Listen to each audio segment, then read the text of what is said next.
बिस्मिल्लाहिर्रहमानिर्रहीम अल्हम्दुलिल्लाहि रब्बिल आलमीन अस्सलातु वस्सलामु अला खातिमुन नबिय्यीन अल्लाहुम्मा सल्लि अला मुहम्मद व अला आले मुहम्मद। अस्सलामु अलैकुम व रहमतुल्लाहि व बरकातहू।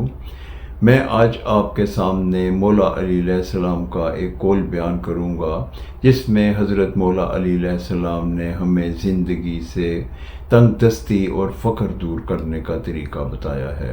हज़रत मौला अली अलैहिस्सलाम फरमाते हैं कि घर में दाखिल होते हुए सूरह इखलास पढ़ो, इससे फ़ख्र दूर होता है। सूरह इखलास है बिस्मिल्लाहिर्रहमानिर्रहीम कुल हुवल्लाहु अहद अल्लाहुस समद लम यलिद वलम यूलद वलम यकुल लहू कुफुवन अहद। अस्सलामु अलैकुम व रहमतुल्लाहि व बरकातहू।